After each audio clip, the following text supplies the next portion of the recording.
Hello and welcome to the Sporting Tribune today here on KIRN 670 AM in Southern California, the Bet in Las Vegas, and the Hawaii Sports Radio Network. We are back. We're back on a new week. We are back when the NBA season is now over. We're back where we can talk about free agency and trades and rumors and drafts and all that stuff with the NBA. So I want to go around the horn. I got everybody with me yet again. This is such a great crew, but it's good to be back. Good to be back on the show. I'm going to go to you first. I got John, I got Josh, I got David, I got Tim. John, what's going on? How you doing, man? What's going on, man? I've been spending the day apologizing to the Knicks and all their fans. Well, not their fans, but apologizing to the Knicks in the way that they just, they proved themselves to be the better team. And it's not often that I have to say I was drastically wrong on so many levels about something. But I was drastically wrong on so many levels about probably one of the better finals matchups I've seen in a very, very long time. I found all the games to be entertaining. I found the 29-point comeback to be the craziest game I think I've ever seen at that level. And it was awesome to watch, even though I really felt let down by the Spurs' effort in the end. You got to take your head off to the Knicks, man. You got to beat the team to win. And they absolutely did. They didn't beat themselves, and you got to take your head off to them. And so I did. I put my hat back on, though, when it came to watching their fans celebrate. Josh, what did you think of the NBA Finals? The Knicks are NBA champions. Growing up in Massachusetts and not being a Celtics fan, most of the games that I would watch that typically were on were Knicks games growing up, with the Patrick Ewing, John Starks, Charles Oakley, Anthony Mason, etc. So I always – I've had a soft spot for the Knicks and got some close friends that are diehard Knicks fans. So that's what I was immediately thinking of when it finally happened, where, a couple of my close friends, I was immediately texting them. I was seeing their videos from at various bars in New York, going nuts, crying, in celebration. So I'm really happy for Knicks fans. It is hilarious that all the Knicks are still celebrating, as evident from Instagram and Today's Show today. If you've seen that stuff on social media, you can tell that they are partying still, and they will continue to party until the Thursday parade. But it's all in good fun. And now Danhausen in the WWE is going to be at the parade on Thursday as well, as you should be, because he is the sole reason the Knicks won. But no, it's always good, and love honestly, watching you have a point there, though, Josh. He might be. Since he uncursed them, they lost one game in the rest of the NBA playoffs, and it's just also fascinating how the Spurs led 72% of the NBA Finals, and they only won one game. David, it was a weird finals. What were your thoughts? Good to see you, by the way, but what are your thoughts? Good to be back. Well, analytically, right? Oh my God! Kokum. Right? Technically, we're at Cavs Spurs Game 7. Yeah, right? we're at Cavs Spurs Game 6 right now, right? That's tomorrow night. We're getting prepared for analytically. It's too agonizing for the Spurs fan base because they were right there. They weren't, but they were. You look at how close these games are, and 72% of the time with the lead. Oh my God, you're right there. But man, those Knicks. We thought we saw it with the Pacers last year, where a team from the East had a magical run, and this year, everything that could go right went right in the finals.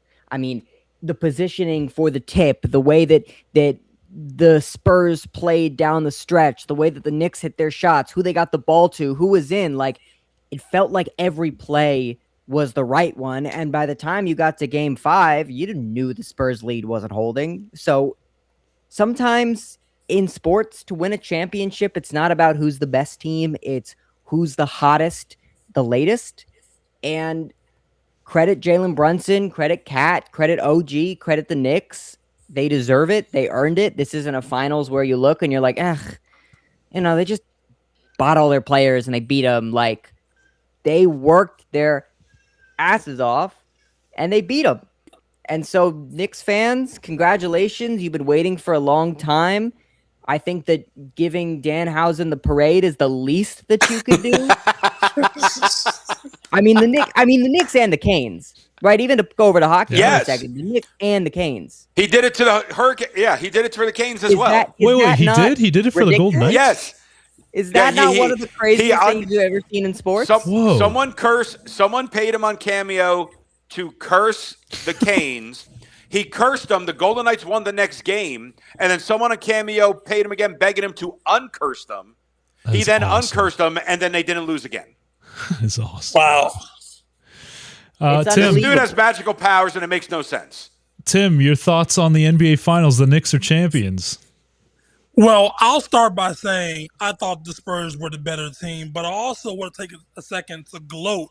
I don't get a chance to gloat on this show a lot, but I want to take a second right now to gloat because Tim. said the reason this would be a series would be because of the Knicks others, the Josh Harts, the Anunobys, the Mitchell Robinsons, those dudes that we wouldn't even think of. Landry Shamet had big games in the finals. So all these cats that I thought could compete and keep the Knicks in the series, they were the reason they won, particularly Anunoby. Because Cat didn't have a great series. Anunoby was the sidekick to Jalen Brunson in these finals. And another thing I would say is that the Spurs robbed us of a 7-game series with these meltdowns. This was a series worthy of 7 games, and the stupidity at the end of games of De'Aaron Fox, Victor Wembanyama, and Mitch Johnson combined cost us a 7-game series in the finals, which was epic, but we got robbed of 2 more games. John? Yeah, John, go ahead. I was just going to pass it to you. Go ahead, man. I want to say this about Iman Shumpert and some of ESPN's coverage. Oh, boy. How did we get here already? Because I'm in. No, because you just said something that reminded me about something I was super furious about that night. But I let it go because I was celebrating the Knicks, and I didn't want to bring in something negative about someone else in the Knicks moment because the Knicks, as a Bulls fan, kicking the hell out of them for a decade felt awesome. But it's also good to now see them get their just due because they are a good fan base when they're not burning school buses, because that's still cool. The idea for Iman Shumpert to go on television and say, oh, you know what? I think this is somewhere where the league now, because of young teams and so many young teams, they need vets. They need older, experienced guys in the locker room and around the team. Hey, bozo, how about this? How about your max player be your starting point guard who's been in the league for 7 years? Yeah. How about you have Bismack Biyombo be the bench voice that can lead guys? Mm-hmm. He's a vet. How about you have Kelly Olynyk? How about you have Harrison Barnes? Plumlee. How about you have one of the best young old mixes I've seen since the Golden State Warriors did it? Having experienced guys and having young, unbelievably talented guys. Yeah. They did that, you bozo. How about ESPN stop paying guys who used to play to just come on and say stuff? Because for you to not be able to man up and say, De'Aaron Fox choked this thing away. And not only did he choke 1 game away, he choked damn near 3 in a row. Yeah. So for you to not have played Dylan Harper in the 4th quarter solely because you wanted to have the experience on the floor in De'Aaron Fox, who was costing you game after game after game. After everything went wrong in game 4, if he would have stayed on the inbounder and boxed out, Anunoby doesn't get the tip. I don't know a land where you can brain fart as to, I go for a layup, and this is the vet. This is the vet we're talking about on the team. Yeah. You go for the layup when you should have pulled it out. It gets blocked. You didn't foul a guy when he's about to run back court. Then, not only, as we talked poker early, not only do you then do that, you hit the river card when you then leave the guy you're supposed to be guarding who inbounds the ball, and the guy who got the ball is being guarded by the defensive player of the year, a guy who can guard just about anybody on the planet. And to make a shot over him, you have to make a historically high shot, which would have been, if Brunson would have made that shot over Jess Wemby, that would have been the greatest shot in NBA Finals history. But lo and behold, here's dumbass De'Aaron Fox standing right there like he's going to do something. So the trifecta of stupidity that he did at the end of Game 4 really broke the back and the psychological hold that the Spurs still had on the little bit of confidence that they had. And so people who are saying, oh, it was this, and it was this, it was that, I'm not going to burn your parade down. But if you don't tell me De'Aaron Fox was number 2 after Jalen Brunson, you're out of your mind. You're out of your mind. Tri-state stupidity. We got a lot of... Here. Go ahead, Tim. we got to give Wemby some blame in this, too. What did he do in the final 5 minutes of those? Settle. The generational superstar. He did nothing but hurt the team in the final 5 minutes in all of those games. It's hard to do when your veteran point guard is tucking the ball up. It's hard when you're a veteran point guard whose job it is to get you these lobs at the basket, to penetrate, get mid-range, and kick out for threes. It's hard to do that when he's not productive, and they go, yeah, you keep coming into the paint shooting that little fade away. It ain't going in. That's a pass that ain't going to Wemby. That's a pass that ain't going to Vassell. That's a pass that's not going to Castle. That's a pass that's not going to Dylan Harper. You keep shooting. And the fact that equally dumbass Mitch Johnson didn't have the balls to take him out just lets me know that organization, that this version of them isn't ready. It all comes back to the point that Mike Brown was right in 2024 when he got fired by the Sacramento Kings. Mm-hmm. Mike Brown blamed De'Aaron Fox, and the Kings got mad and fired Mike Brown. And how vindicating right now. Shortly after trading De'Aaron Fox to the Spurs, and then what happens in the finals? De'Aaron Fox doesn't show up, and Mike Brown, knowing De'Aaron Fox, outcoaches and takes advantage of the situation. It was a similar situation, unnecessary closeout, right? In that game. Yes. The play that got Mike Brown fired and that started the large rift between the two of them. I remember this. Is because they told him in a timeout, do not foul the three-point shooter. In fact, run them off the line. What did De'Aaron Fox do? Not run him off the line and then foul them. And the Kings lost the game. And to Mike Brown's credit, he went to the podium and called them out. And De'Aaron Fox thought he was Michael Jordan and didn't like it until dumbass Vivek Ramaswamy or whatever the hell this guy's name is who owns the Kings, hey, man, we got to get rid of him. And they got rid of both of them. And guess what, guys? De'Aaron Fox will be San Antonio's highest paid player next season. So he'll for the next 2 years. And probably played, too. Right? I'm going to put it on the screen. You guys are going to see the actual contract, but year by year. Oh, my gosh. It is $49.8 million next year, $53.7. It's going to rise. It's an ascending contract. This is what this is my prediction. I don't know if this will happen. You guys can tell me. Everybody, I would like to hear what people think about this because I've been juggling this to myself. All right. If I'm the Spurs and I got Dylan Harper already mad, according to Devin Vassell, Dylan Harper's like, hey, man, I don't like my role here. I'm not playing enough. And not only when you do play, you do that, and that guy's doing that. If I'm the Spurs, I call the Nets, I call any team with cap space and say, just take him. We'll take your worst contract. He's a good player because De'Aaron Fox is a good player. You just now know he's a Sacramento King level good player. He's not an NBA championship level good player. So he can go play for the Nets. He can go play for, he already played on Sacramento. They don't want him no more. He can go play on the Suns.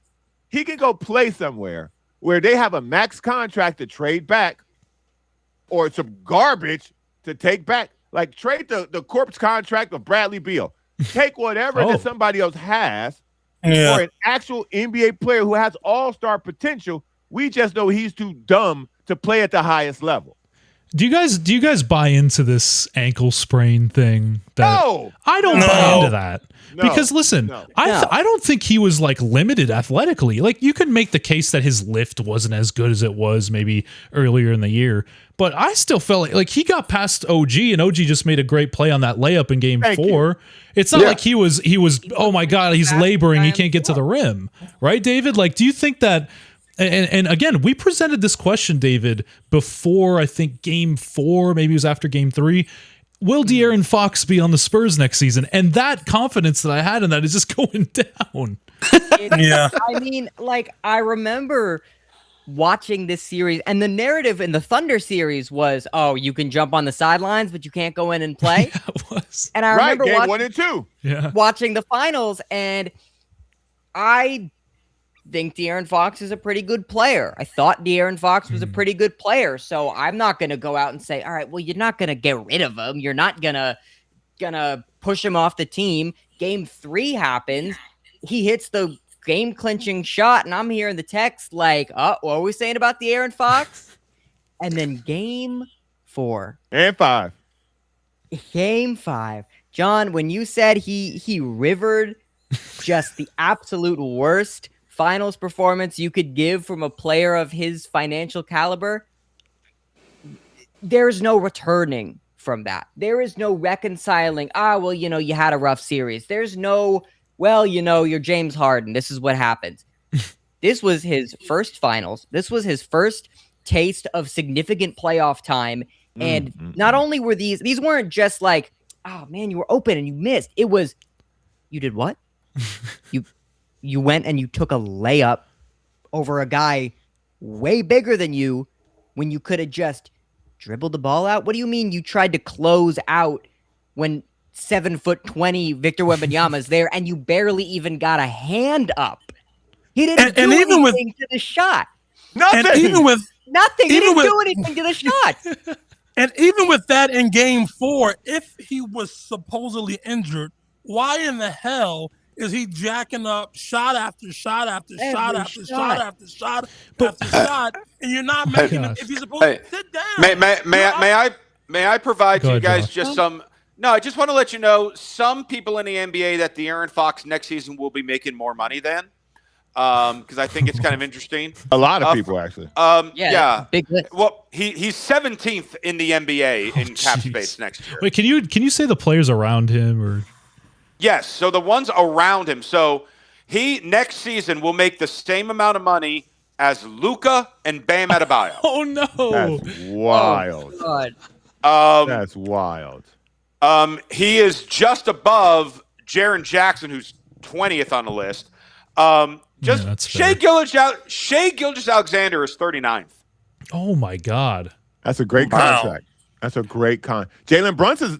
Jalen Brunson, I got to go all the way to Jalen Brunson's 46. Jalen Brunson took and he the just pay got cut a of the new- century, apparently. He got a new deal, and he took 130 million less, so that they Yeah. continue to build a winner around him. This is what I'm talking about when I'm talking. Jalen Brunson has this idea of, listen, there's only so much money I could spend. I'm rich forever now after what I did. I don't ever need another nickel in this city. Somebody else could come help us. So now you don't need another nickel in this city. Let's make a run at this. And we got, bozos like this who need every penny that they can get. Every penny. Jalen Brunson took a pay cut, and it bought him a championship. So and also, guys, we forget. I mean, I know we've talked about this, but we forget to mention that it was evidently clear that Dylan Harper was the better guard of the two. Yes. You could even make the case 3. I would say 3 because Stephon Castle was up and down in this series. Dylan Harper played like how De'Aaron Fox was supposed to play. Yep. And that is a 20-year-old rookie who, after the game, Devin Vassell might have said something that he probably shouldn't have, and he said that, well, Dylan Harper was he wasn't happy with his touches and his playing time, and now you have that along with De'Aaron, along with his contract, and then you have reports that that I just put up from Wendy saying that the Spurs remain committed to him as their franchise point guard. I don't think that means anything. There's a lot of teams that said that. That's what you got to say that's what you got to say. So now, now you go into next season, right, guys, and you're saying, well, it's evidently clear that Dylan Harper's the better player and the better fit. Why not just start him? Then you can't have a guy making that much money off the bench, right, John? Throw this on the fire. I don't know how accurate this is, but apparently the son of the owner, Hoyt, the guy who owns the Spurs, his son was in De'Aaron Fox's wife's Instagram page saying, enjoy this season. It'll be your last one. When they posted a thank you for all. And again, I saw the post because it was I can find it. I remember I saw it too. I hope that's fake because first of all, young man, your daddy's the owner. Have some class. But two, thank you because now I know you feel like I feel as a fan. Because this is wild to me. This is why I'm one of the people where when you have a young team like this, don't be in a rush to give money away. Don't be in a rush to give away super big contracts because now you done put yourself behind the 8 ball with a guy who already showed you that ain't the guy you want in the back alley. Yes. That's not so. God. On this display. To be fair, what would you do if you have a generational talent like Wembanyama? You want to win now, so why wouldn't you pair him with somebody who you think is a successful veteran in this league who's proven to do it in big games? I'll tell you why. I'm so glad you put it that way. Because you have a generational talent. So let's have this other guy prove that he should be around our generational talent. Don't give him the money before he's proven he deserves to be here because now you have a situation where you got to pay this guy the max, and now the guy behind him is way better. And by the way, Stephon Castle, way better. Devin Vassell, contract-wise, way better. It's Julian Champagnie, contract-wise, way better. Now, that's the 5. Keldon, what you going to do with too. De'Aaron Fox? You also have Carter Bryant off the bench who can contribute. Mm-hmm. You have Keldon Johnson. Well, I don't know. Keldon Johnson, in the game, but whatever he'll do, whatever he can do. You've got 7 to 8 guys who can actually commit to winning. That contracts are not an issue until now. When you could have waited this out because it didn't kick in to now, you could have said, "Hey, man, you proved yourself. Here's a shit ton of money." Yeah. But now, because also, John, the sample size before, like when they first got De'Aaron Fox. He was hurt. Him and Wemby played like 5 games together. It wasn't, like you could see like, oh, maybe there's something. But there is not enough sample size to now go through the season and be like, yeah, here's your money. Let's just move on. Especially when you know you have. They knew they had a top draft pick, by the way. Like they knew that. Even if Dylan Harper didn't pan out, wouldn't you want to take your chances with the number 2 overall pick that you just had and the number 4 overall pick that you just had as guard? You'd much rather that. Sure. And Castle was a rookie of the year, too, if I'm not correct. Right, Castle was rookie of the year. Mm-hmm. Yep. Yes. And if Harper's role would have been different, he probably would have been rookie of the year. They saw the Beam team. They saw how the Kings had their little run of success, and they said, the Beam team. Look what happened to that Kings team. The gimmicks. Completely crumbled and fell apart. Why did you want that? Why did you want to pick from that? Whenever the team's named out of a ceremony that you do at the end of the game because you're so not used to winning, that's not a good sign. That's not a good sign. That's not a good team. We're going to shoot this light in the air in Sacramento. Oh, that's cool. Ooh. You ever been to Sacramento? As long as you don't talk trash about the Magic playing the song after every win. As long as you don't do I was going to say, I like good. that, Jimmy. Then we're fine. Everybody plays the song. Everybody plays the song. The song is fine. Okay. We like the song. Yeah, but here's the thing, like Josh, the Magic have made the playoffs multiple years now. Like they actually have a better ownership, they have a better core. Like you can't put them on the same level as the Kings. So and every member of that core is making less money next year than De'Aaron Fox. I just want to point that out as well. Is that wow? Even Paolo, every single one. Paolo is below him too. Okay. My God. Paolo, because I said he was gross. Tied for 17th. Paolo where is Paolo? Paolo is 36. Okay. Bruh, that contract is like granny porn. You don't want to stare right at it. It's gross. What? Only on the Sporting Tribune today you get that stuff. Can we go to commercial after that? Can we go to commercial, Grant, we could. with that one? Yeah, I'm all in. I don't know where to go from that. Jeez. John, my bad, y'all. John, keep going. It's all good. How do you even know about that? Don't look it up. When we go, don't look it up. That'll be the theme of the show. In segment 2, we're going to get to other stuff here on the Sporting Tribune today. It's all coming together. Piles of statistics, pages of box scores, years of wisdom right here if I could just find my pen. What's up? Oh, I'm just compiling all the top sports scores, news, and odds so I can make the very best bets. Oh, me too. And done. What? BetOnline.ag, the best online betting site. BetOnline.ag. A little easier than what you got going on here. Thanks.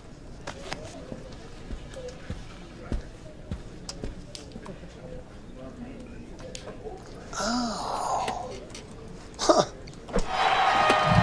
Join today and use promo code BETNOW to receive your 50% welcome bonus at betonline.ag. All right, welcome back to the Sporting Tribune today. I'm Grant Mona. I got John, Josh, David, and Tim with me. So we hit the NBA Finals a little bit here. We talked about, well, didn't even talk, we bashed De'Aaron Fox.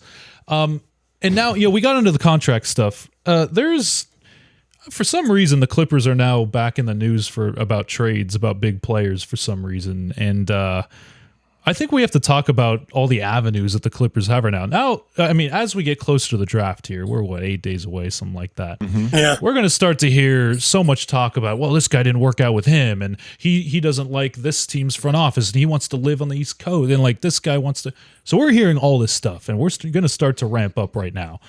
And I will preface all of this by saying agents do a lot of the talking here. Agents control a lot of these narratives and rumors. But with that being said, we have now rumors of Jaylen Brown in a 3-team trade, with now the Clippers getting into it. Now, we knew that the Celtics and the Hawks and the Rockets and all these teams are thinking about a 3-team deal with Jaylen Brown moving, Giannis moving.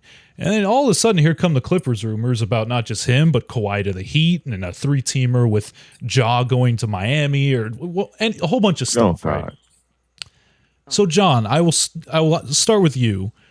How much validity do you give these rumors about these star players being dangled to the Clippers now? Do you give it any validity? I've been living in Southern California roughly since 2000. So we're going to my 26th year here. I have been a Chicago Bulls fan, and I will always be a Chicago Bulls fan until the day they bury me. But I would like a team that gives me access that I can actually go to and see live. Everybody already likes the Lakers. I was trying, and I'm still trying, to be a Clipper fan through and through. I want to give y'all half my fandom like I did the Chargers and the Bears. I want to give y'all my fandom. But y'all trying to throw it away with this. This is so stupid. This is very dumb. Here's the proposed trade, by the way. I'm used to rooting for the Bulls doing really dumb stuff. I can't have two teams doing really dumb stuff. This idea that you think Jaylen Brown, and Jaylen Brown's a great player. I'm a huge Jaylen Brown guy. I agree. But Jaylen Brown's already pretty much at his peak. With the 5th pick in this draft, this is a very, very, very unique situation. And I keep saying unique because I want people to understand how heavy I mean it. These trades will come and go to the Clippers now because they know that 5th pick is far enough away from what people perceive to be the true talent in this draft, and thinking that they can steal that 5th pick from the Clippers, and they're going to do it. That I honestly believe the Clippers are going to be dumb enough to trade their way out of generational talent. Oh. Jaylen Brown on the Clippers makes them instantly competitive. If Kawhi is healthy, with Darius Garland, with some of the younger bigs they have, and you add Jaylen Brown to that, that makes you instantly competitive. But, and it's a Kim Kardashian size but,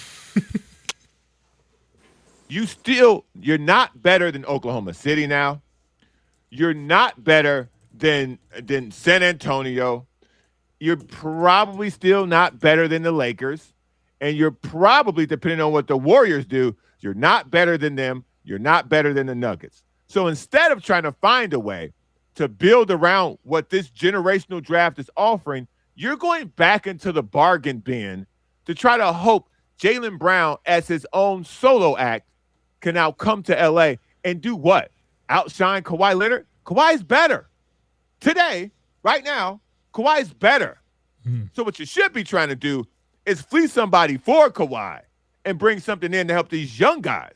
But this feels like stupidity about to just rain down in a magnificent way on draft night. Josh, you think this is all true? The Clippers are listening to offers on the 5th pick for Jaylen Brown. I definitely believe that they're listening to offers for the 5th pick, but they should definitely not do this at all. Because the key thing of what we were watching as far as the growth and development, especially in the Western Conference, is the Thunder built for the most part with their draft picks. The Spurs clearly built through their draft picks. Yes. The Nuggets have built through their draft picks. The Wolves, for the most part, have built through their draft picks. The Clippers don't have any draft picks. So now they actually, by the luck of a ping pong ball, got this coveted pick in the deepest draft in a decade. So if they have to do anything, because again, as John was saying, they're not better than the Spurs right now if they make this move. They're not better than the Thunder. They're not better than the Nuggets. They're not better than the Wolves. If anything, you should be trading Kawhi for more picks. Good. Yes. To then, try to get at least one more pick in this year and maybe a couple in the next year or two to build. So then when those teams, your Thunder, your Spurs, etc., when now, hey, everyone's got to get paid and they know they can't pay everybody, they're going to lose some of them, and then here come the Clippers moving up. Jaylen Brown is in the prime of his career right now. He is, you can make an argument that he could be in one of the 10 best players in the NBA today. Yes, you can. Yes, you can. Absolute fair argument for that. He's got 3 more years on his current deal where this is, again, his prime. So, to John's point, you bring him in, all right, him and Kawhi, they run it for 1 year, maybe 2, but then you're exactly back to square one. With no picks. And you don't have any real picks, and you got no super young talent to push you forward. Because Darius Garland, I love him. I think he's great in the Clippers. He is not supposed to be your best player. Yeah, I agree. And he's got a chronic toe injury. Why do people keep arguing about this guy like he's some superstar? Do people know what chronic and injury mean together? But is it chronic? Every year, he's had the exact same. It's just the last 2 injury. years, not every year, but. Grant, huh? The bottom line with this is, and I'll ask for expertise for somebody who deeply covers this team, is what is the priority for Ballmer? Because no matter what Lawrence Frank does, it's ultimately Ballmer's direction of the team. Is Ballmer patient enough for them to build a young team, or is he just wants to sell tickets to fill that arena? Because if you want to sell tickets to fill that arena, you make the trade for this 5th pick for like a Jaylen Brown or whoever. And if you don't, if you really want to build it the right way, then you draft somebody in the 5th spot. So what does Steve Ballmer want to do? What is his plan moving forward for his team? The ethos. Hey, John. Tim asked Grant that question. Go ahead, John. It's a legitimate question. I apologize. Do you want to stay peak mid and sell tickets, or actually build a competitive team for the future? Peak mid. That's is a question very you have to good ask yourself. Term. Peak mid's like just above mid. Like you're the Peak best mid. of mid. No, John, go ahead because I can talk all day. But go ahead, John. What were you going to say about that? Who's buying tickets to see Jaylen Brown over whoever the number 5 pick is? And I understand what you're saying. I truly do understand. I'm just saying that from a business standpoint, and what the front office is thinking, not me. This is solely based on Steve Ballmer's idea of what the future looks like. Okay, to bring a stock market thing into this. Okay, SpaceX just launched as the highest IPO in the history of the stock market. Why would you want to trade for Blue Orchid or whatever the other one's called? Like, who cares? Like, you want the new thing. Take the new thing. Sit at 5. Take the player at whoever. Now, people say it's Wagner or Wagner. I'm an Acuff guy. You got options. Yeah. Get your fan base energized about something that would be theirs. Jaylen Brown belongs to someone else. Get something that would be yours. You can, and again, I'm not comparing him to this person, but you can Kobe Bryant, Magic Johnson this thing. Kobe Bryant and Magic Johnson are iconic figures in Los Angeles because they belong to the Los Angeles sporting community. Clayton Kershaw belongs to the Los Angeles sporting community. So it means something to them. The Rams won the Super Bowl, and Matthew Stafford doesn't feel like he's Los Angeles' quarterback. It doesn't, because they didn't draft him and develop him here. And so when we talk about trading in for Jaylen Brown for ticket sales, the number 5 fill in the blank will sell more tickets. Well, what about Shaq? I don't know about that. Shaq felt like he's a Laker, because they 3 still won't be titles with the competitive. team when you do that. Brunson feels like a Knick right now. Yeah, so. Brunson. I mean, well, yeah, okay, Brunson too. That's different. It's a little Do different, you but- sacrifice 2 or 3 years of being competitive? That's what I'm saying. If you're not competitive, you still won't sell tickets in Los Angeles. That's what I'm saying. So what do you sacrifice? I would say if you're Steve Ballmer, that's my question. If the trade is for Giannis, okay, then let's party. Okay, why do you say that, John? Why do you say that? I'd give up the 5th. I'd give up the 5th pick for Giannis because Giannis is a unique force that you can look up in the standings and go, okay, OKC has no one to guard him. Denver has no one to guard him. San Antonio has no one to guard him. Then if we pair that with what we have, now we have a foundation of multifaceted players who can defend and can play offense. And so just like we saw Jalen Brunson beat the Spurs as the smallest guy on the court, Giannis can come through as a wrecking ball, unstoppable with the front line that you've seen with the Spurs and the front line that you've seen with Oklahoma City. He could just bulldoze his way through that with good surrounding players. With Kawhi Leonard being the best player he would have ever played with, you can bulldoze your way and get to the finals with those two as a pair. You're not going to do that with Jaylen Brown and Darren and one-toe Darius Garland.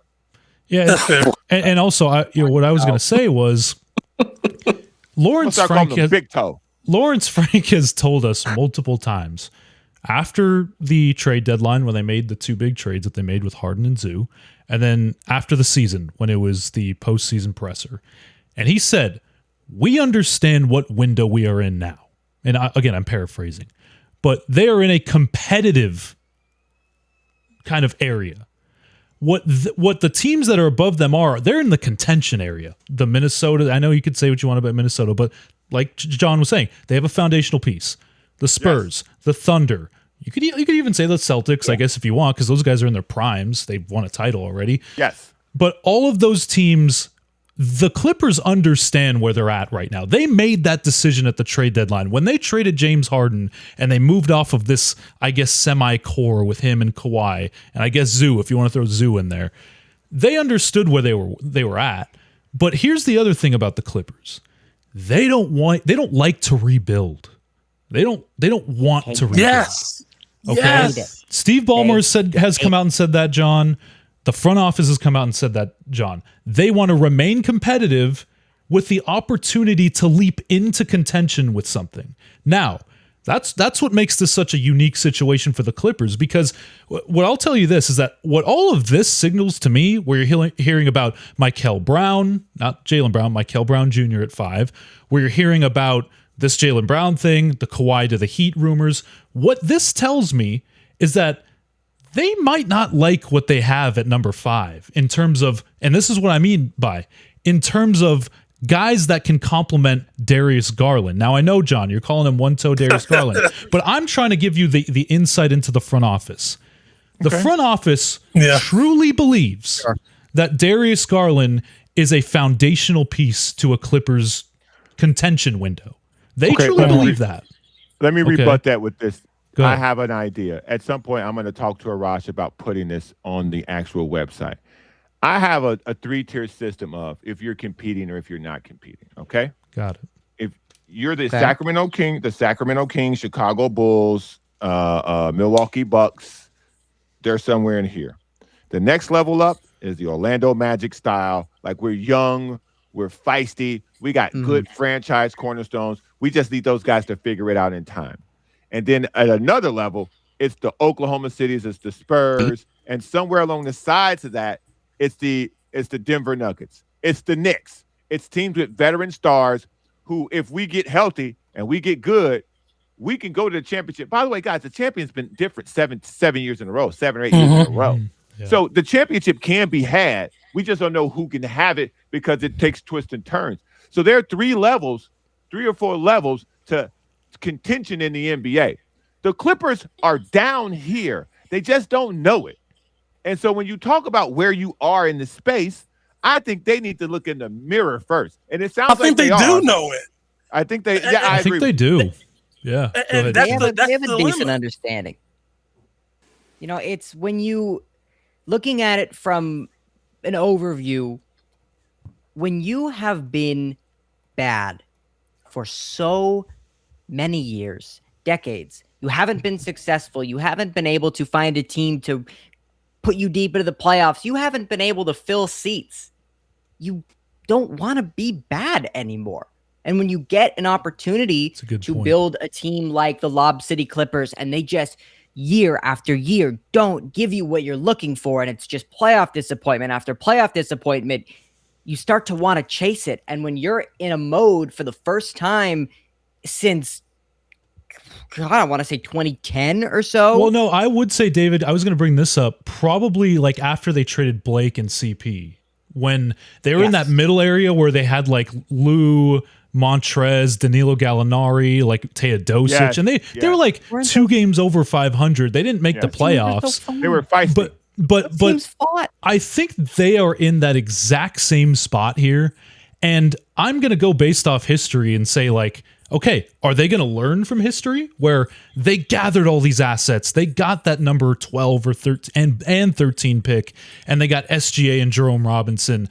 Are they going to learn from that? Or are they going to just revert back to what they did in that era and say, you know what? We did our job. We got the picks. The stars are there. Let's go get them. So I think they need to learn here. They need to learn from that mistake, that big mistake that is still paying dividends for the team that they traded with, and say, yeah, that shiny new toy, that Jaylen Brown who is still in his 20s, that, you know, whoever they want to go out and acquire star-wise, it looks great. But a slow build, I think, for this Clippers team is the right way to go about it, just based on their history and also based on the teams that are in contention right now's history. That's I think Jaylen Brown, by the way, at the start of next season Jaylen Brown will be turning 30 at the start of next season. So he ain't a young 20. He ain't a young guy anymore.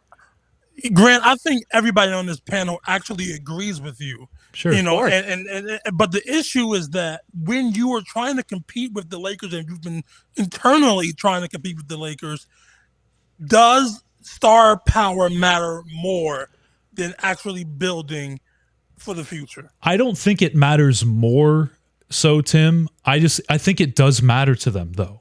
And the reason I say that is because, you know, I'm at all these home games. I'm at, you know, I see how they market the team and all that stuff. Yeah.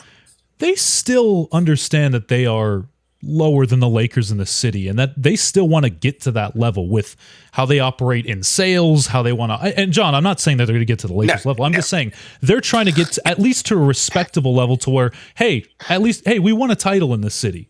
But that has to stop. I understand that has to stop. They can't stop trying to be like the Lakers. They got to start trying to be like a competitive team. I fully understand. I am on board with you. I think they should make their own thing. And they started to a little bit when they got their new stadium, you know, with the change up their branding and all that stuff. But I do know this. I know this just based how, you know, people react to them in this city and how media reacts to them in this city. They are still trying to. And I think they need to separate from that Kawhi era. Finally, like once and for all, separate from that era and say, okay, we actually finally have a little bit of a direction here. We actually finally have a few picks. We have younger players for the first time in over half a decade, right? Close to a decade. So they have to do that. Grant, the thing is, the Kawhi era has, and you're right, it has locked them down, and it has held them in this space of the best of mid, where it has held them down. They have been gifted, like Josh said, a golden opportunity, a Pacer yellow opportunity, where the balls landed in the right situation and the 5th pick conveyed, and now all of a sudden this luck trade you made works out, and they're looking back at it. Not only are they not even looking at drafting who most people think is the best player available at 5, now they're looking to trade the pick for the same thing they've done year after year after year. If it wasn't PG, it was Harden. If it wasn't Harden, it was Kawhi. If it wasn't Kawhi, it was this or that. It's time to do what you really need to do to win a championship, and it's time to build around a better piece. It's time to use the draft. It's time to take advantage of these minimal successes you've had in the last 6 months and let Kawhi go. I know you don't want to let go. You want 2021 was close, but let it go. And please. David, I'm going to read you. Hold on, Tim. I'm going to read a comment that we just got in here from Alex Porter, he's a huge Clipper fan. He's got some sources too. He follows me, mutual follower. He just commented on our stream, and I want you guys' thoughts on this. I talked about a slow build. He said, can't slow build trying to compete in a city where star power matters, plus filling up a brand new arena. Jaylen Brown isn't a scrub. He's a proven champion and finals MVP. So before anyone else goes, I want to preface this by saying, when I meant slow build, I didn't mean like just tear it down to the bottom. I just meant like move on from that old era and focus on the young players that you have and the picks that you have. That's what I meant by slow build. Not like, oh yeah, trade Darius and trade Kawhi and just start from nothing. Okay. That's not what I meant. Go ahead, John. What is his name again? Alex Porter. Hey, Alex. I'm going to go full screen with this one. Alex. Hold up. Alex is a good dude, man. Don't screen. No, Alex is a good dude. Tim knows him, I guess. There we go. Go ahead, John. All right, then let me be gentle. Because they say you're a good dude, Alex. So I'm not going to do what I was about to do to you, but I will do this. The franchise that is the Clippers, they're looking at the Lakers as a power couple with the fan base, with the attention. That they're never breaking up. They keep waiting for this couple to break up like she's going to date you next. They're never breaking up. It doesn't matter what happens. Because when Kobe went away, somehow LeBron showed up. And then AD showed up. And then just when you thought it was almost over, LeBron was in his twilight, Luka showed up. The attention's never leaving them. It's never leaving them. So the idea that you want to bring Jaylen Brown in here, is he better than Luka? No. Is he more star power than Luka? No. The best way to build this franchise is to take that 5th pick and show the city, grow with this group. The closest they came to that 2 times with Quentin Richardson, Darius Miles, Corey Maggette. That group, fun, fast, exciting. It captivated the younger version of the fan base, and that would have allowed you to grow with it, but they didn't win enough. Then Lob City came in, did the exact same thing. They got close, but they never punched the ticket. Here's a 3rd opportunity at that to do that. But if you just go back into the resale bin to come in with Jaylen Brown to sell tickets, yeah, man, Jaylen Brown's a good player. I'm not saying Jaylen Brown's not good, but you need a superstar. Jaylen Brown's not that. And I think who you can get at the 5th pick is that. Before we go, Tim, we got 45 seconds. Go ahead. I got 3 words for the Clippers. Trust the process. No. I hope it doesn't end up like that. Don't do that. You know what? Can we? Hold on. We got to listen. We're doing a we post have to show. mute Tim. We have to mute Tim. Tim's got to get muted. Oh, we're not going yet. We've still got a post show. I don't know why here. you would come in here and say that. All right, listen. Philly people. All right, fine. Get Jaylen Brown. Do anything else. Just don't trust the process. Whatever. He's got the fireworks in the back. All right, we're going to end the radio portion of the show for now. Thank you guys so much, John, Josh, David, Tim. They're all using the fireworks in the back on the stream. We will see you guys in the next one. Thanks for tuning in. All right, guys, we are back on the post show. Who was making a point? Was it Tim, was it John? Tim was Go ahead, talking Tim. about trust. Yeah, no. I was kidding about trust the process, but Please, but thank God. I'm not Because I'm he's not- available. He says he was kidding now that we're off the air. Right. No, Yeah, I'm not. I'm kidding. I'm serious about trusting a process, but not the tanking. The Sixers trusting the process, but you do have to trust the process of drafting young players and building. And I'm not. I don't think the Clippers are going to do it. I think there's going to be a trade personally based on. Wow. So you and John both. They got to. This is What again, we this is know. my- What we know about this franchise and the competition with the Lakers, that makes me think they'll make a trade. You know why I think they're going to make the trade? And I think this is why I said in the beginning, don't trust Lawrence Frank to do this again. But, to each his own, you want to give him credit for getting the picks, and I understand that. But they're going to make the trade if it's possible to get Jaylen Brown, because you can't mess that up. Because Jaylen Brown's going to come in. He's going to get 25 points. He's going to get 5 rebounds, 6 assists, a couple steals, and that's great. And you're going to be competitive, but you won't win. You're going to compete, but you won't win. And you won't see any future in that. Because by the time you could even do something, he'll be 33 and Kawhi will be on maybe he'll have as a toe left.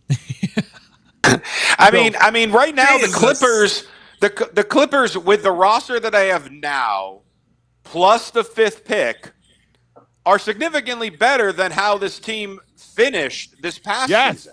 They're moving in the right direction without doing anything. Now, are they going to be an instant favor for the championship? No. Only if they make a trade and pair Giannis with Kawhi, like John was saying. Then they're a favorite. But that's the only way. Otherwise, you got to be properly building this team to move up the ranks. Because, newsflash, they ain't winning next season. No. Hell no. Yeah. No. I didn't get a chance to say this when we were live, and I regret that I didn't have my whiteboard to write this down when we were talking about the draft. Hey guys, listen, Darren Peterson, fuck off, buddy. Whoa. I'm good. Listen, I'm good on you, man. What you mean you don't want to work out for nobody but the Wizards? You ain't you don't going like number TNT? one. Huh? Listen. He's not going number one. Listen. Buddy, you're cramped up. Okay, Bill Self said you were the worst player he ever coached. Okay, I know somebody on the staff. Trust me. Oh. He said you're the worst player he's ever coached. Okay, the cramps were bullshit.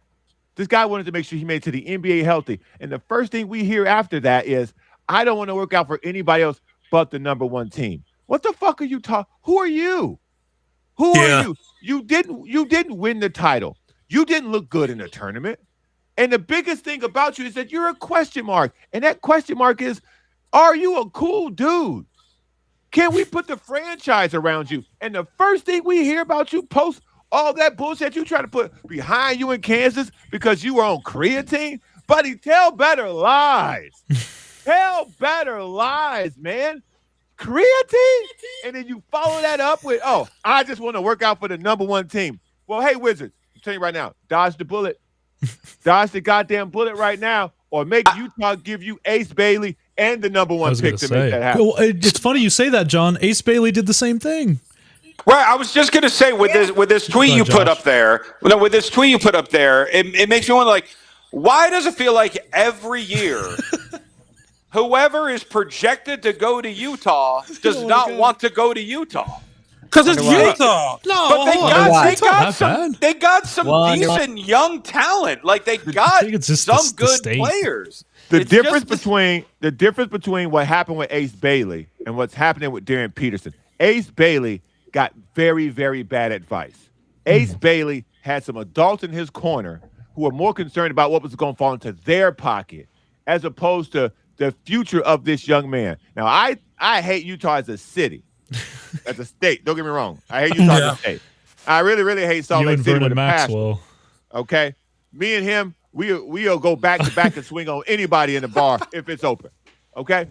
But the basketball portion of it, it's well run.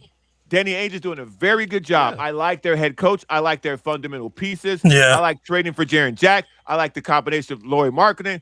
I like Kessler, I think it is, the big kid that they got. They have good fundamental pieces to slide somebody in there. That's why the pick last year, the Ace Bailey pick, it was upsetting to see him respond like that. But then you do more research around what's happening. And I'm telling you, I've done this Peterson research. The people around him, they are the ones who poisoned the pot. His agent was not a real agent. The people around him were family members, basically advising him, and they've never had money before. They've never been in a position before. And so, therefore, they made a lot of mistakes behind this kid. So he ended up looking very, very bad throughout this entire process. But when he got to Utah, he didn't act a fool. He got along with the program, and he played the best that he possibly could the times he was on the court. Now, but the point is, though, with Utah, so many people, like, you go back to the early 80s when Dominique Wilkins was drafted by them, and everyone forgets that because he refused to play for them. Yeah. And forced his way to Atlanta. And there are other players like when Russell Westbrook was, much better than what he was this year, he didn't want to go to Utah. And like so many people keep me away. But why? Like you're saying, you got Kessler, you got Marketing, you got Jaren Jackson, you got Keontae George, you have a good young core that just needs camaraderie. They honestly need a Darren Peterson, if we're being honest, Josh. You want me to tell you why people don't want to play there? I think because they have to stop drinking by 9 p.m. No, because the fans are still calling the black players niggas. That's why. You can say that reason. I cannot. There you go. No, but I'm telling you, that's why. That's why they don't support their own around the league. This is the wild part about it. Visiting players are still dealing with that. No, they won't say that to you on their team, but if you just so happen to, for whatever reason, end up in the other jersey, then here we go. There you go. That's the thing about Utah, that it's unique in that way. Utah, look in the crowd. Yeah, you can bring Dwayne Wade in to give him a piece of your ownership to try to turn the look of that. But, baby, that ain't turn the people who paying tickets. John, to your point, Peterson might be causing himself to go even further down the draft. I was reading today that the Jazz love Acuff, y'all boy. Yeah. I was here. They're seriously. I was just going to bring that up. Him, so but you know what the source was for that? It was Kendrick Perkins. So I wouldn't really. Oh, well, you know what? Never mind. I just think that this kid, he's not getting bad advice. I just think he's a dick. And if you bring this guy into your franchise, he's not a dick like SGA is, where he's buttoned up and he's professional and he wants to win.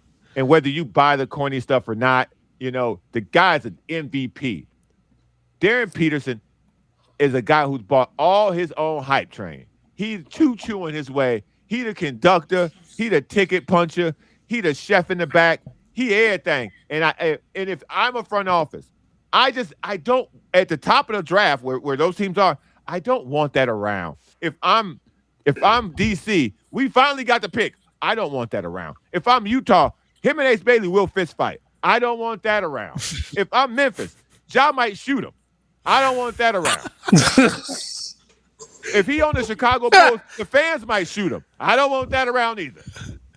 So you're saying the Clippers are taking Darren Peterson at 5 because they don't think they care. It's not Acuff or Wagler. It's Darren Peterson. That's who's going 5. I'm in. Dude, I don't think he will fall that far just because he's so talented as a player. Yeah. But if I'm Utah, I'm finna kick every tire that will actually come to Utah. I want somebody who wants to be here, because where they're at right now, they're on the cusp of really looking like what Oklahoma City looks like.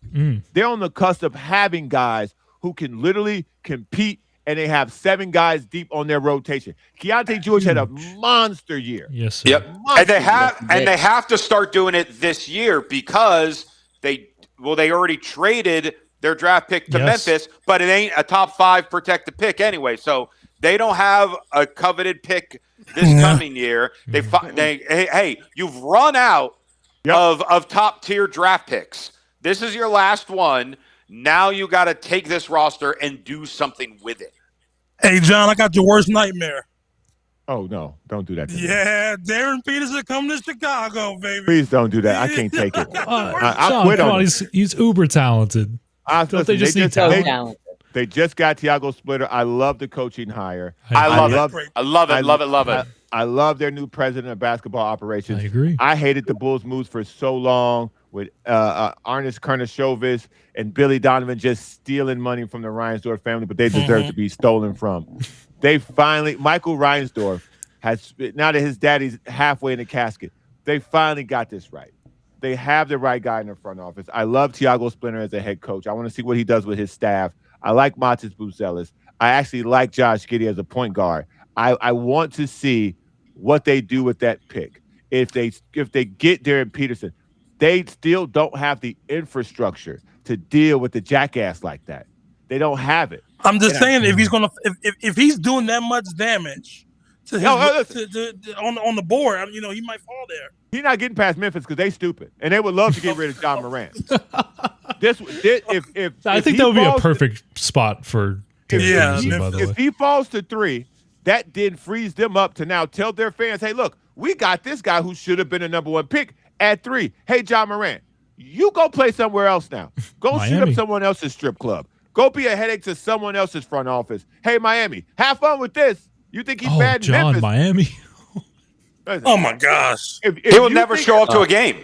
Bro, if you Miami? I pray to God this happens. Okay. I'm not a religious man. I pray to God that they trade John Morant to Miami. Because this guy and his daddy gonna be so coked out by All-Star break. They're not gonna know what to do, allegedly, about his daddy who looked like Usher. Him and Tyler Hero would kill each other. They would kill each other in practice. Tyler Hero's going to Memphis. Because of the amount of money. I think there's certain guys in this league who we have such high hopes for because at one point they were really good, and then the more we got to know them, the less we liked. John Morant's on that list. Zion's on that list. The more I get to know about Zion, the less I like. Yeah. The less I like. Boy, get real quick though, homie. Real quick though, with again, I want to echo what you were saying, John. I love the Tiago Splitter hire. Great pick, great hire. The dude took a team. You want to talk about just in a complete mess with Tom Dundon being a complete cheapskate and then losing your coach beginning of the season to the gambling, the gambling issues. All of a sudden, he made the team play-in worthy, and then Dundon just gets rid of him. So Chicago's like, oh, we'll take him right now. Great hire. Right now, the Blazers are making so many mistakes for their coach. I don't think they could give me an offer that I would accept to go coach for the Blazers because they essentially want to hire a head coach at $19 an hour. They want a drive-through worker. Yeah. Hey, you take the headset off. Come coach. And also, we forget that the Bulls not only have the 4th overall pick, they have the 15th too. Yeah. So they're actually pretty set. I mean, I would say set, but I would say I now see their direction. Like they've got an opportunity to build something better than they have, and it's been weird. I'm sure, John, you can feel that it has been trying to get DeRozan and build with Levine and try that, and then immediately pivot off of that and have Giddey come in and try to build that, and it doesn't seem like there's been a clear. This is what we are building towards, and now finally. Buzelis is looking great. Oh, yeah. Giddey's looking like he can take the mantle for this team. You have these 2 picks. Like, it's looking halfway decent, should we say, for the Bulls? It is. For the first time, and I don't know. This was the first time I almost abandoned my fandom for the Chicago Bulls. And I'm a basketball lifer. Okay, I'll watch 2 squirrels throw nuts in a garbage can. I love that. Game. That was a good game. Okay. They almost lost me. And this is what I'm telling y'all. I want to be a Clipper fan. I want to root for them so much because the Lakers, everybody roots for the Lakers, and they've already got everything destined for them. The stars are aligned for them. I'm trying, man, but they smell like the Bulls so much. The stench on them smells so much like Billy Donovan being your head coach, but you got Tyronn Lue. The stench of AK smells a lot like Lawrence Frank, and it smells too familiar for me. And the mistake is coming. And I love their owner. He's a rich guy. He's got so much money. And he builds his own stadiums. He seems like an awesome guy who you want owning your team. But he may be loyal to a fault. And he can't take his Microsoft brain and use it for the Clippers to run it the same way and realize Lawrence Frank is your problem. I honestly think Lawrence Frank is going to boggle this thing, but not in a way that is so blatant. Because I believe if Lawrence Frank can get his hands on Jaylen Brown, oh my God, he's gonna think that's a win. Hey, John, let me ask you. I want to ask you this because we're on the subject of the Clippers. What we talked about earlier. I want to throw the same scenario with your Bulls.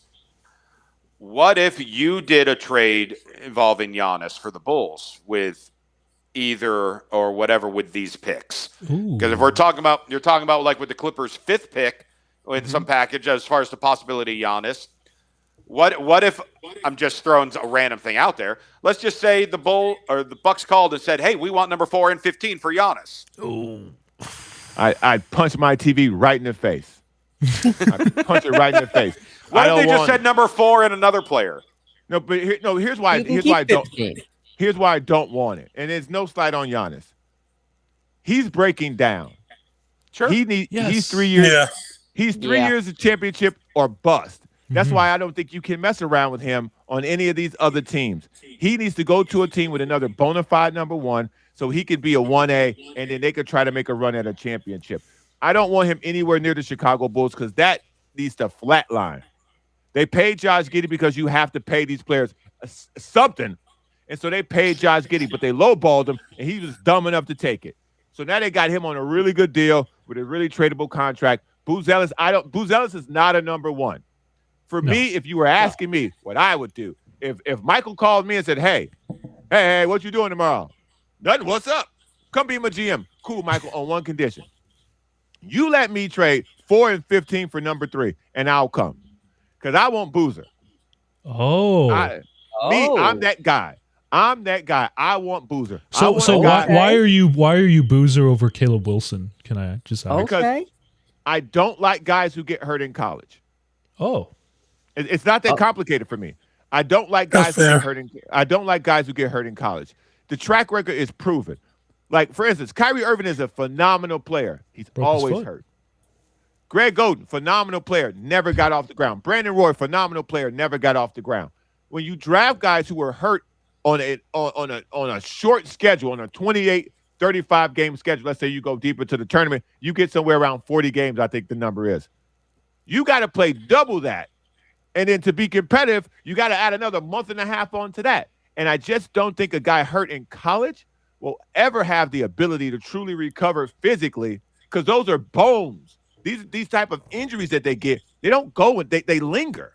And so for me, I would rather have Boozer because I know that's going to be 20 and 10 for a decade. Yeah. What I do around that is on me as the general manager, as the president, as the front office. That's on me. I got to help this kid. I got to put the right people around him. And in the Eastern Conference, he can bulldoze his way to an all-star appearance. Wait a second. Tim, rebuttal. I get the injury thing, why, you would want to take somebody who's healthy like Boozer. But honestly, his ceiling is his father's career. And if you think he's going to be anything more than that, you're tripping. Yeah, I think he's going to be more than that. No, please, everybody. I don't know if he'll be more than that. At the end of it.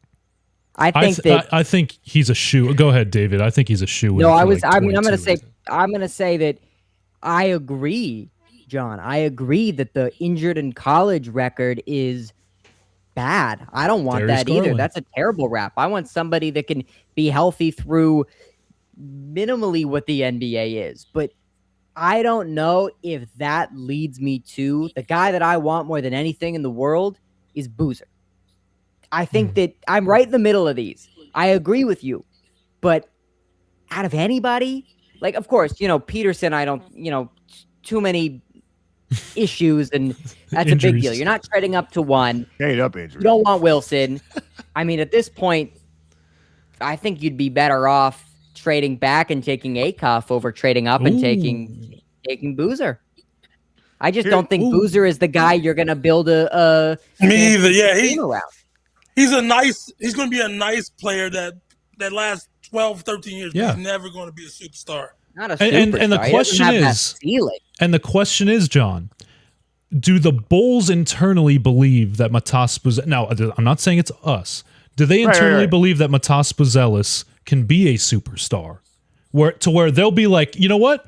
We have one that's very young. Let's get a supplementing piece instead of that foundational superstar like Wilson or whoever you think is.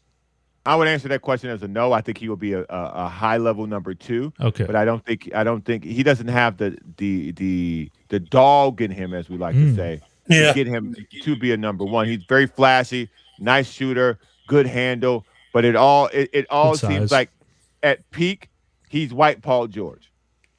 Okay. So, okay, yeah, that's very that's good. actually a great comparison. At one time, third in MVP voting. Just say. Hey, there you go. But what did Paul George do every time you needed him? Choke. You mean PG-13%? Except in 2013, though. So, yeah, 2012 or something. Yeah. But how'd that end? Well, I know, sure, yeah, but it was LeBron James and it was the Heat. Hey, man, he had a halfway Come on, decent man. run in 2021. All right. Let me. Okay, because I love it when people do this. They say, "Oh, it was I'm not the Heat." defending him, by the way. No, it's okay. It's okay. It's okay. I promise you. It's I okay. promise you. It's okay. The big 3 Heat. For the people who tell me it was the Heatles, the Mavericks didn't have a problem with it with J.J. Barrera and Jason Terry and Tyson Chandler. They didn't. That's not the same. It's It's not fair. Like LeBron wasn't even sure of himself as a leader of that team yet. Like I understand. Like this was the Okay, you just lost me. mature. You lost me. Thank You lost you. me. Thank you. I was being polite Wait. and listening, and then you just lost me there. Wait, Yeah, Not sure about that being Heat the team is leader of the pretty good. team. Are Yeah, we, he like, was busy denouncing being a top pretty 3 good. player. Are we denouncing the Heat big 3 as one of the greatest teams of all time? Yeah. Listen, let me throw my Chicago Bull thing in there to top this off, and then I could get everybody upset. I never thought I've ever heard of that. I can get everybody upset with what I think about the Heatles. So what I would say about Boozer is this: I think he's a better player than his father because he's a much better passer. He's a much better shooter. His game's more fluid because he's been coached by his father who knew his holes.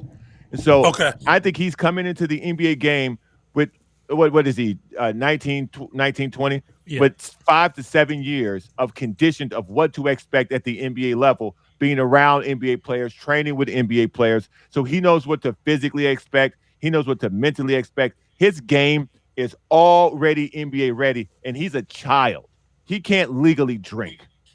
And so for me, I would rather put my chips in that basket and see where it goes as opposed to the other surrounding players. Now, that's just that. And I'll close the book on that. Now, for me, I think the Miami Heat experience is the greatest failure in the history of teams being put together.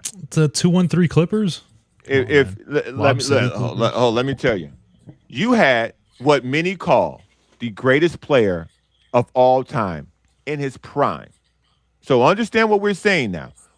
People argue LeBron James is the greatest player ever. Mm-hmm. This is at his peak. Mm-hmm. You then also have backing him up, arguably the second greatest 2-guard ever. Yeah. And at the time, the greatest perimeter, the best perimeter defender in the league being Dwayne Wade. LeBron's the best overall defender. D-Wade was the best perimeter defender in the league at the time. In addition to that, you put Chris Bosh, who's in his prime, on that team with the perfect role players. Mario Chalmers, Shane Battier, who nobody talks about anymore. And nobody gives him credit. Shane Battier was on that team. Then at one point you had Ray Allen on that team. That team had Chris Anderson. Udonis Haslem. A little bit of Norris Cole for you? Yeah. Norris Cole when LeBron's like, take him. They took him, and then LeBron's like, don't take him. The Miami Heat team with LeBron James on it was, before the Golden State Warriors KD team, was the greatest team ever put together. You took 3 of the top 5 players, and I'm talking about Chris Bosh was the top 5 player at the time because he was a franchise player for the Toronto Raptors. Guess what? In their prime, and they were 50% in the finals. They went to the finals every single season. They won 2 championships. They had LeBron for 3 seconds. They had LeBron for 3 seconds, and they would have done more if he stayed, but he didn't stay. Whose fault is that? It's his. It went again. He left. They went to the finals every single season. Every year. They won 2 championships. It's not a failure. But is it a win because you went on a date? Is that a win? Is it a win? What do you mean? Hey, Got hey, a woman to sit at John, dinner for with got some two for some rings. They got people, two going on a rings. date is a win. Okay, you're right. Yeah, I'm sorry. I you know- apologize. Hey, hold on. I didn't mean to offend nobody. I'm still waiting for Halle Berry to respond to my DM. By the way, Hey, You gotta keep by the shooting. way, You got to keep shooting. by the way, Alex Porter, he commented it for you, John, a few things actually. Come on, Yeah. Alex. He said, John, come on over. Clipper Nation has a lot of love for you. Just stop hating on Kawhi and you're good, my guy. Then he also said, no, LOL, Lob City clips were the greatest failed experiment. See, but here's the thing. Okay, I'm glad he said that. So, if you think that Lob City was the greatest failed experiment, there was never any championship expectations. There was not a parade held before you played a game at Lob City. Lob City naturally developed through chemistry and the iron fist of Chris Paul. The Heatles had, again, arguably the greatest player ever. No one had ever seen somebody other than Shaquille O'Neal that big and that fast with that handle ever. And he's at his peak at a league where he took me, the four of us, and the Cleveland Cavaliers with Zydrunas Ilgauskas to the finals when he was a baby. They got the peak version of that. And I mean, Too bad in that finals. to John's point, We held our own in that series. but to John's point, in those 4 years, the Heat only got over 60 wins one time, and they obviously got to the finals all 4 years, but they were not as dominant as they should have been. they got beat by Dirk Nowitzki, and that's it. So you can tell me all you want about LeBron and at this point in his career. Dirk was awesome. He Dirk was was. incredible. Listen. Dirk was incredible. He was. But if you're gonna tell me he was better than LeBron at that time in his career, he wasn't. So what are we talking about? They made The the finals 2011 4 straight years and won 2 of them. The 2011 finals was an abject failure. It is an historic failure. But the 4 years collective of the Heatles was a success. To go to 4 straight finals and win 2 championships, you cannot say it was a failure. I will give you the biggest failure and worst experiment in NBA history. KD's Nets. That is the worst experiment in NBA history. I disagree with that. I disagree too. I disagree with that. The Suns with Beal, Booker, and Durant. No, one that pops out to me is the Lakers with Gary Payton and Karl Malone. Or the Lakers with Dwight Howard, Steve Nash, and Kobe. No. Amazing. That Karl Malone, Gary Payton team, They lost to Chauncey Billups. Oh wait, Kobe they made the didn't wanna finals. pass to Shaq. The 2012 team didn't even make anything. They made the 8th seed, and Kobe ruptured his Achilles because he was trying to carry him. I just think if we're going to act as if the LeBron James career doesn't have some really bad spots in it, and to me, for the greatest player ever, you get to the finals, you can't be 4 out of 9. John, I agree with you. 2011 is absolutely unacceptable. That's why he will never be the GOAT. And in addition to that, you're one Ray Allen shot away from being 1 for 4. And the only team you beat is the KD Thunder team that was dysfunctional from the jump and never got back there again. So if we want to go into real detail about it, the fact that they only beat the Spurs that year because in all of Greg Popovich's genius, and he will probably tell you this, the greatest mistake he ever made was removing Tim Duncan from the game for Boris Diaw and not getting that rebound led to one of the greatest shots in NBA Finals history is the corner 3 by Ray Allen. So without that 3, they lose. Do you not remember the brick LeBron shot that led to that 3? Like nobody. He also made a big shot in Game 7 to win them this series. Yes, he did. We talk about these things because we only remember the beautiful, the picturesque. We don't remember how we got to that Ray Allen corner 3. Just like we remember the garbage too. We remember the clamping in San Antonio. We remember the disappearing in the fourth quarters in 2011. Yeah. To say greatest failure of all time. Yes. When they won 2 championships. Like, but if I was rooting for a team and they built that and they even made it to the finals once, I'd think that was a success. Like, they won John, you get into 2 something. championships. he's getting to something. He's saying about the expectations. Did they reach expectations? No. Is it a failure? No. Okay. This is what it should have looked like. Okay. I guess I need to explain this in a little more detail from a perspective that's more recent. It should have looked like what the Warriors with KD looked like. Okay. You knew. Well, but they won. Well, they won 2. But everybody tore their Achilles at the same time. Okay. So in the finals, also KD left too. So LeBron left. Right. Exactly. You had Klay Thompson tear his, I think it was his Achilles. His ACL. Yeah. Or both. He tore his ACL in the same finals that KD tore his Achilles, and I think Steph Curry got hurt in that series too. So, but outside, take that away. That's what the Heat were supposed to look like. You knew that nobody was going to beat that team, even when the Rockets had their foot on their neck. You knew James Harden ain't finna close his deal. Chris Paul. We all knew that. Like that was a machine. That was and Eric Spoelstra is a phenomenal coach. That was a machine. What the Golden State Warriors built. And that's why people discredit LeBron for 2011, because we know they should have won.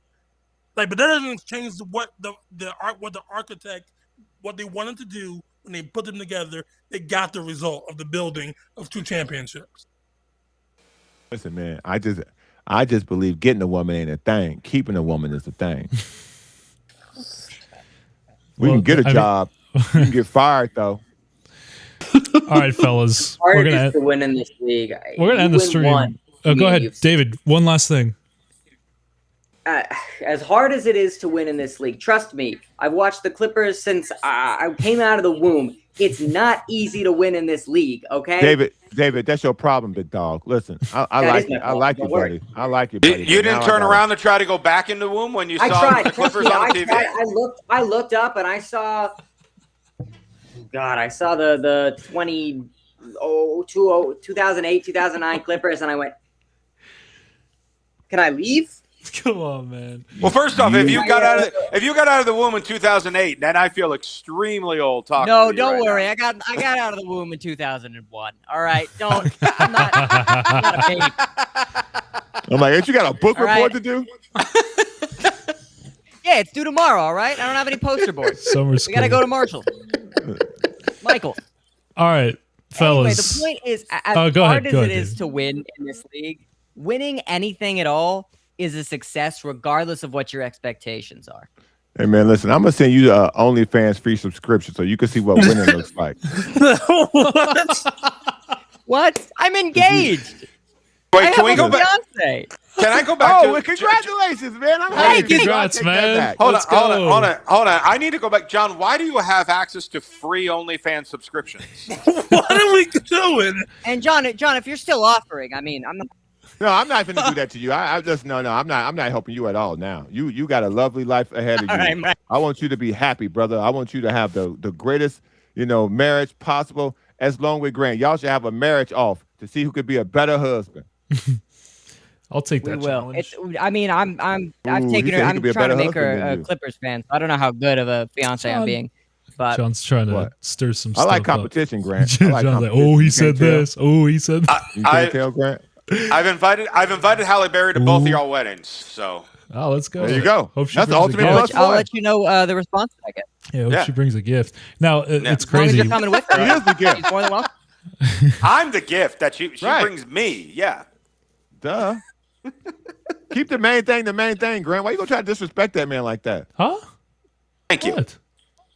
That's my crazy. BFF right there. Probably give a great gift. That's crazy, Grant. Okay, Grant, land this train, man. Yeah. Grant be out here sneak dissing, dog. Grant be sneak dissing. Y'all gotta watch out for him. Is everyone gonna do the emote? Yep. Don't shake him. Just hold him up. Yeah, just hold it, Tim. Just hold it. I think I could do it, but I don't want to break this thing. Why is Tim's not working? Tim, move your fingers, Tim. Jesus Christ. right. Hey, listen, guys, there's a reason I call this the nightly, as you guys can see at the top, is because we have some great fun at night with all these guys. It is John Browner, Josh Tariff, David Bloom, Timothy Parker. Thank you guys so much for tuning in. We're going to have more fun later this week. Stop moving your fingers. Take care. Hold them. Hold them Stay still. safe. Still free. And stay healthy.